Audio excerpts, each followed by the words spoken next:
Salam pengakap semua. Pelajaran hari ini adalah berkenaan dengan peta topografi. Di bawah tajuk peta dan kompas, rencana kemahiran pengakap remaja. Tajuk ini adalah sama seperti tajuk dalam pelajaran geografi tingkatan 2, bab yang kedua. Pertama sekali, apa yang anda ketahui berkenaan dengan peta topografi? Peta topografi menunjukkan keadaan muka bumi sebuah kawasan, menggambarkan ciri pandangan darat fizikal dan ciri pandangan darat budaya, mempunyai garisan grid melintang dan menegak. Apa yang ada pada peta topografi? Yang pertama, tajuk peta. Yang kedua, petunjuk peta. Yang ketiga, skala peta. Yang keempat, arah mata angin utara peta. Yang kelima, nombor grid peta. Yang keenam, peta indeks. Yang ketujuh, simbol angka. Yang kedelapan, simbol huruf. Yang kesembilan, simbol lukisan. Yang kesepuluh, cara membaca grid. Yang ke-11, penerbit peta. Yang ke-12, sekatan penyebaran peta.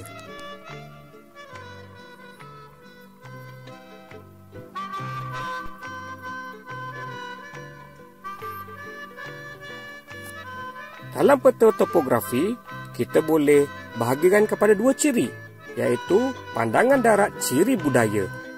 Adalah ciri-ciri buatan manusia seperti pola penempatan,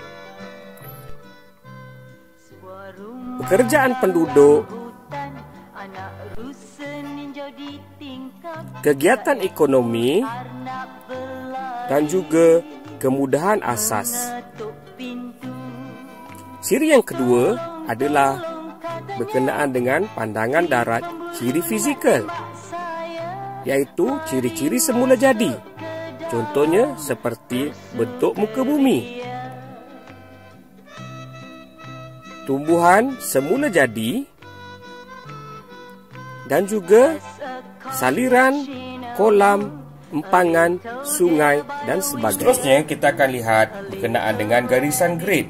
Garisan grid adalah garisan yang dilukis dalam peta topografi, dinamakan sebagai garisan timuran dan garisan utaraan. Apa yang dimaksudkan dengan garisan timuran? Garisan ini dilukis secara menegak dalam peta topografi. Ia bertujuan untuk menunjukkan kedudukan sesuatu tempat ke arah timur peta topografi.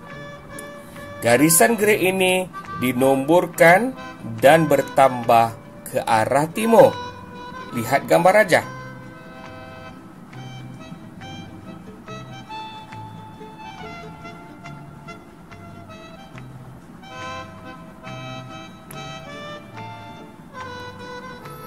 Apa pula yang dimaksudkan dengan garisan utaraan? Garisan utaraan adalah garisan yang dilukis secara melintang dalam peta topografi, seperti dalam gambar rajah. Garisan ini bertujuan untuk menunjukkan sesuatu tempat ke arah utara dalam peta topografi. Garisan grid ini dinomborkan dan bertambah ke arah utara peta topografi. Apa yang dimaksudkan dengan rujukan grid? Kedudukan sesuatu tempat ataupun lokasi dibaca menggunakan rujukan grid berdasarkan kepada persilangan garisan timuran dan garisan utaraan. Ia boleh ditulis dalam rujukan grid 4 angka ataupun rujukan grid 6 angka. Lihat gambar rajah. Saya akan tunjukkan bagaimana cara membaca rujukan grid.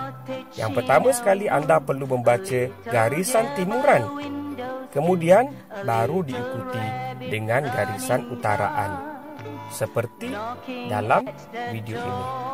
Mari kita cari rujukan grid 4 angka bagi Taman Seri Jelok dalam kotak berwarna merah. Kita akan baca garisan timuran dahulu, kemudian diikuti dengan garisan utaraan.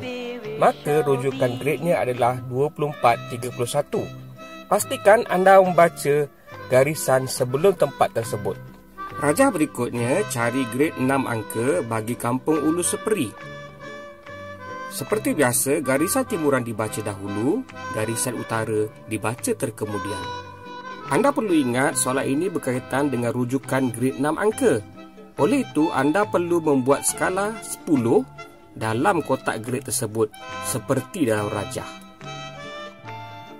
Kalau kita lihat kedudukan Kampung Ulu Seperi berada di kombinasi garisan timuran yang keempat dan garisan keutaraan yang keenam. Oleh itu, rujukan grid bagi Kampung Ulu Seperi adalah 484306.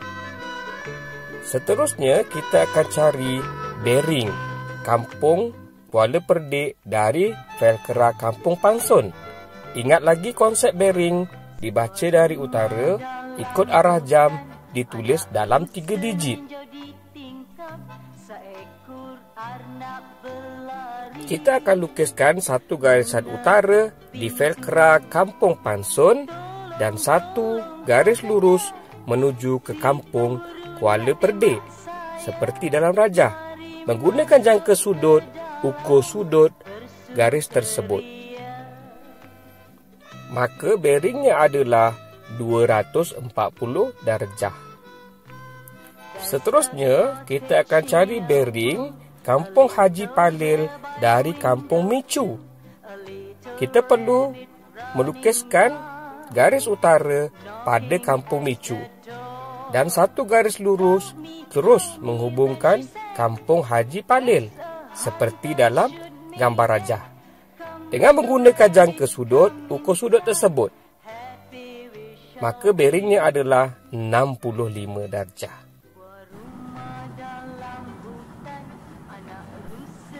Berikut adalah gambar rajah permukaan bumi dalam peta topografi. Muka bumi dibahagikan kepada yang pertama, tanah tinggi, tanah pama, pinggir laut dan saliran.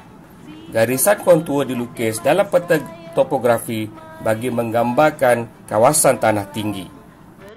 Gambar rajah di atas adalah garisan kontur yang dilukis dalam peta topografi, manakala yang sebelah bawah adalah gambaran pada permukaan bumi. Terdapat beberapa cara dalam menentukan ketinggian sesuatu tempat dalam peta topografi. Contohnya, garisan kontur, penggunaan warna, simbol tanda aras, simbol titik ketinggian dan juga simbol stesen trigonometri. Apa yang dimaksudkan dengan garisan kontur? Garisan kontur adalah garisan yang dilukis bagi menyambungkan semua tempat yang mempunyai ketinggian yang sama dari aras laut. Apa pula yang dimaksudkan dengan selang kontur? Selang kontur adalah perbezaan ketinggian di antara dua garis kontur. Selang kontur adalah sama dalam satu peta topografi. Apa itu kontur indeks? Garisan kontur yang lebih tebal berbanding garisan kontur yang lain boleh ditemui selepas 4 selang kontur biasa. Lihat gambar rajah, cari ketinggian Gunung Besar Hantu. Ketinggian Gunung Besar Hantu adalah 1462 meter, seperti yang ditulis dalam peta. Seterusnya kita akan lihat skala dan jarak. Jarak adalah ukuran jauh antara satu tempat dengan satu tempat yang lain. Jarak terbahagi kepada dua, iaitu jarak mutlak dan juga jarak relatif. Jarak mutlak ialah jarak yang dinyatakan dalam unit, seperti meter atau kilometer. Ianya tetap dan tidak berubah. Manakala jarak relatif adalah jarak berdasarkan kepada kos dan masa. Tidak tetap dan berubah-ubah. Seterusnya kita akan lihat bagaimana cara mengukur jarak. Sekiranya pengukuran lurus, kita boleh gunakan pembaris ataupun jangka tolok. Sekiranya pengukuran bengkang-bengkok, kita perlu gunakan benang ataupun kertas. Kemudian benang dan kertas tersebut diukur pada pembaris. Terima kasih kerana belajar. Semoga bermanfaat untuk semua. Salam pengakap.